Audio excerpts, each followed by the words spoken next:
Ne-am întrebat vreodată cum poți explica ceva atât de abstract cum ar fi un algoritm de computer unui copil de 10 ani? Ei bine, exact despre asta vom vorbi astăzi. Vom analiza un plan care combină o metodă de învățare clasică și testată cu toate instrumentele digitale pe care le avem la dispoziție. Da, asta e marea provocare, nu-i așa? Cum transformi o noțiune tehnică, poate chiar un pic aridă, în ceva nu doar de înțeles, ci de-a dreptul captivant pentru un elev de clasa a 5-a. Cheia, după cum vom vedea, stă într-o combinație foarte isteață între structură și interactivitate. Și, sincer, e o problemă cât se poate de reală, cu care mulți profesori se confruntă. Uneori, metodele tradiționale fac ca materiile tehnice să pară seci, poate chiar intimidante pentru cei mici. Așa că scopul e să găsim o cale de a transforma plictisearea în curiozitate și învățarea pasivă într-o participare plină de entuziasm. Bun, și atunci, care e soluția? Propunerea pe care o analizăm astăzi e ca o rețetă cu două ingrediente principale, pe de o parte o metodă pedagogică clasică care și-a dovedit eficiența și pe de altă parte un set de unelte digitale moderne și foarte flexibile. Să vedem cum funcționează împreună. Așadar, pe de o parte, avem metoda SQ3R, un acronim pentru 5 pași logici care structurează învățarea. Pe de altă parte, avem resursele educaționale deschise, pe scurt RED. Aici intră manuale digitale, aplicații interactive, platforme pe care elevii pot lucra împreună. Iar când le pui pe amândouă în aceeași lecție, rezultatul e o experiență de învățare cu adevărat dinamică. Data cu teoria, haideți să intrăm direct în pâine. Vom lua fiecare dintre cei 5 pași ai metodei SQ3R și vom vedea exact cum se aplică într-o lecție concretă despre algoritmii segmențiali. Să vedem cum teoria prinde viață. Totul începe cu survolarea. Cel mai simplu e să ne gândim la pasul ăsta ca la momentul în care te uiți pe hartă, înainte să pleci într-o excursie. Nu te arunci direct în detalii, ci mai întâi încerci să-ți faci o idee generală, să vezi imaginea de ansamblu.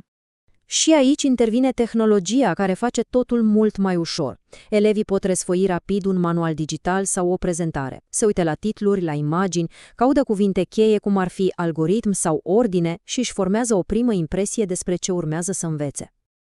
După ce și-au făcut o idee generală, urmează pasul care aprinde de fapt motorul învățării, formularea de întrebări. Aici, procesul devine personal. Nu mai e vorba despre ce le spune profesorul, ci despre ce vor ei să descopere. Și cum se întâmplă asta în mod concret? Cu ajutorul instrumentelor colaborative.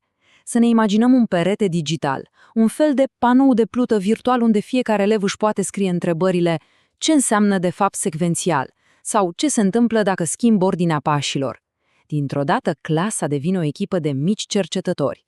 Acum, având în minte propriile întrebări, citirea capătă un scop clar. Elevii nu mai sunt doar niște receptori pasivi de informație. Ei devin un fel de detectivi care caută indicii și răspunsuri. Lectura se transformă într-o vânătoare de comori, într-un proces activ de descoperire. Iar frumusețea resurselor educaționale deschise exact aici se vede. Pe lângă manualul clasic, elevii au la dispoziție o multitudine de opțiuni. Pot urmări un video scurt și la obiect pe Khan Academy, pot explora canale educaționale pe YouTube, practic pot găsi răspunsurile în formatul care li se potrivește cel mai bine. Bun, am citit, am găsit răspunsuri, s-a terminat, nici vorbă. Urmează un pas absolut esențial, relatarea. Faptul că ai citit ceva nu garantează că ai și înțeles. Testul real este atunci când încerci să explici cu propriile tale cuvinte. Atunci informația devine cunoaștere. Iar acest pas înseamnă învățare prin acțiune. În loc să repete o definiție, elevii pot intra în Scratch și pot crea un algoritm simplu care face o pisică să se miște. Sau pot rezolva exerciții interactive unde trebuie să pună pașii în ordinea corectă. Practic, aplică imediat ce au învățat. Și în final ajungem la ultimul pas, revizuirea. Acesta e momentul care cimentează tot ce s-a învățat. Este ca și cum ai asamblat toate piesele unui puzzle, iar la sfârșit imaginea de ansamblu devine clară și coerentă în mintea elevului. Și cum arată o revizuire modernă? Păi, de exemplu, prin vizualizare. Cu unelte precum mind map, elevii pot crea hărți mentale care leagă ideile între ele. Cu Canva pot face un infografic rezumat.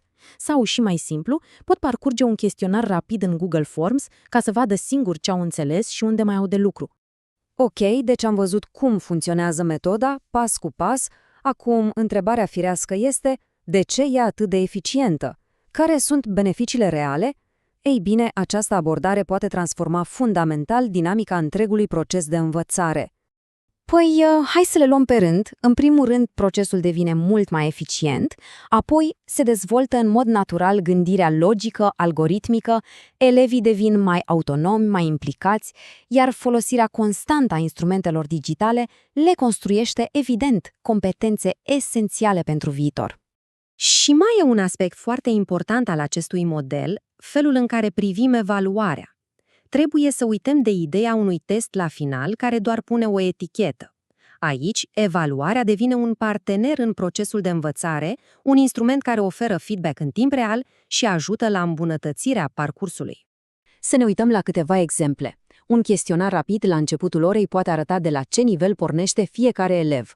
Un proiect în Scratch nu doar că arată dacă au înțeles, dar își învață să reflecteze asupra propriei munci. Fiecare unealtă are rolul ei în a oferi feedback util, atât pentru elev cât și pentru profesor.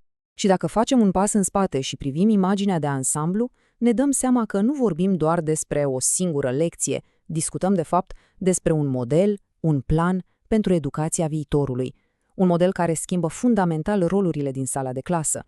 În acest nou model, profesorul nu mai este doar înțeleptul de la catedră care transmite informație. Rolul său se transformă.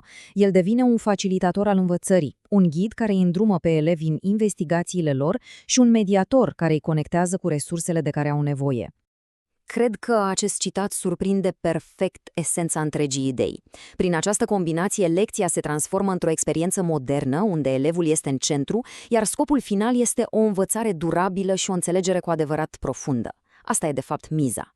Și ajungem la final cu o întrebare de reflexie. Dacă am pune cu adevărat elevul în centrul procesului de descoperire, ce potențial am putea debloca în sălile noastre de clasă? E o întrebare care, zic eu, merită toată atenția.